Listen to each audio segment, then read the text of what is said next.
in fact, I'm a better Opo. political analyst than most of those who are posing pseudo political analysts because they're not involved in politics. And not only that, Oo naman. hindi naman sila Oo. wala naman sila sa gobyerno eh. Hindi naman Tama, sila I agree. nakakasalamuha. Actually, ang nakikita kong pseudo political analyst, ang pangalan Ronald Llamas eh. Siguro madalas yung mapanood yun eh. Pseudo political analyst yun eh. Hindi. Pero at least si Ronald, nakapasok siya sa gobyerno. Naka-observe siya ng first-hand play of politics. At saka Hindi. naging secretary din Hindi. yan. Feeling ko mas magaling pa rin kay Ron Sec. Ang kaibahan ko lang kasi Ronald, I pati sa wouldn't opposition, concede ang that. dami kong kaibigan. Ang dami kong kaibigan. In fact, yung mga ginagawa nila, alam ko yan eh. Yung mga plano-plano nila. Kasi nakakalusot sa akin dahil marami kong kaibigan sa kabila eh. Nga pala, paano ba kayo naging super close ni Ronald Llamas, Sec? Parang ramdam na ramdam ko yung closeness nyo eh. Paano ba kayo naging super close?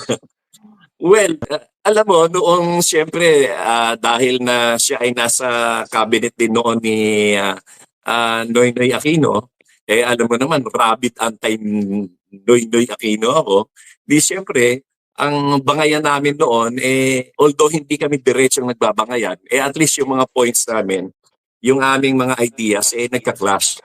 Kaya kami naging close niyan. Dahil nagka-clash yung ideas ninyo. Parang Yes, polar opposites. Anti-Noynoy ako eh. Siya ay pro-Noynoy siya eh. Kasi nung nakita ko kayo in the flesh na nagkita doon sa Australia National Day, ang impression ko sa inyong dalawa parang kayo brothers from another mother. Ganun kayo ka-close. Grabe. Ganyan talaga.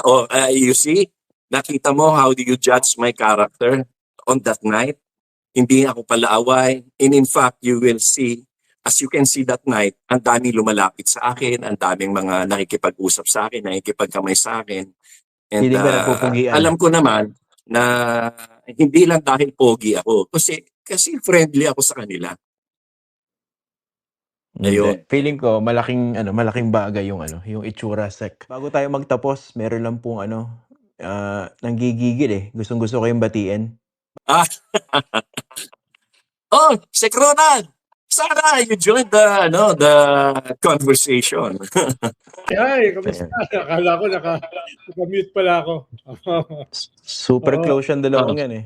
Hindi pa lang nila alam, no? Pero close yan.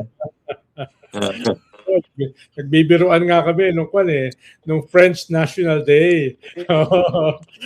Australian National Day.